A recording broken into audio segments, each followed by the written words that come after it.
நீ இல்லாத நாளெல்லாம் நாளாகுமா?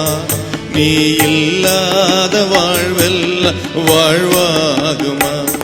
एफिसियों की पत्री से 5वां अध्याय 16 और 17 वचन को हम लोग अध्ययन करेंगे। इसलिए ध्यान से देखो कि कैसी चाल चलते हो, निर्बुद्धियों की नाई नहीं पर बुद्धिमानों की नाई चलो, और अवसर को बहुमूल्य समझो क्योंकि दिन बुरे हैं।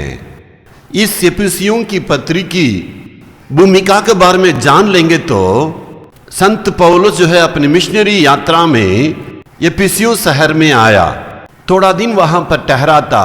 उसके बाद अकिला प्रिस्किला ऐसे अच्छे विश्वासियों के साथ सेवा करके वहां से चल दिया।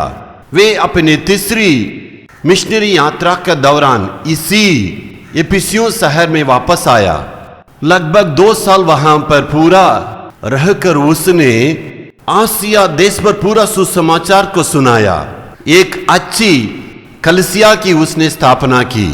उसने अपने हाथों से इस कलीसिया की स्थापना की।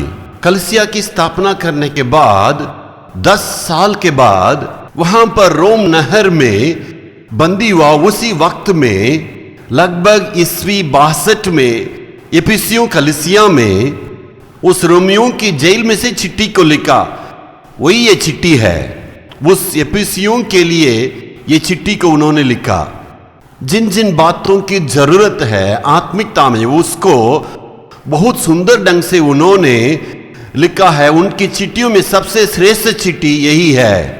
इन सारी विवरण को उस कलीसिया की लोगों को दावा का साथ बहुत ही गहराई के रूप में वो यहां पर क्या कहने के लिए चाहता है, वो कहते हैं दिन बहुत बुरे हैं, इसलिए अवसर को तुम बहुमूल्य समझना। अवसर का बहुमूल्य समझने के लिए वो यहां पर लिखता है। याकूब भी अपने पत्री में अवसर का बहुमूल्य समझने के लिए उसने इस प्रकार लिखा है, कल क्या होगा करके तुम्हें किसी को पता नहीं। यहां एक चेतावनी देना चाहते हैं। इसका मतलब अवसर को बहुमूल्य समझना कितना आवश्यकता है।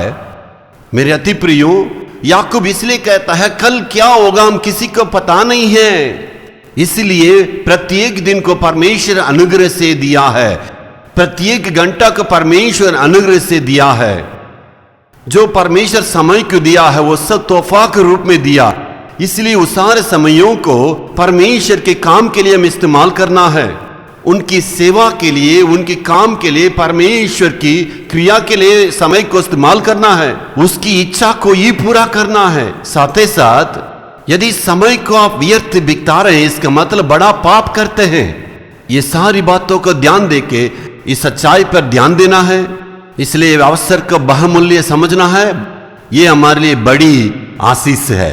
Hallelujah, hallelujah.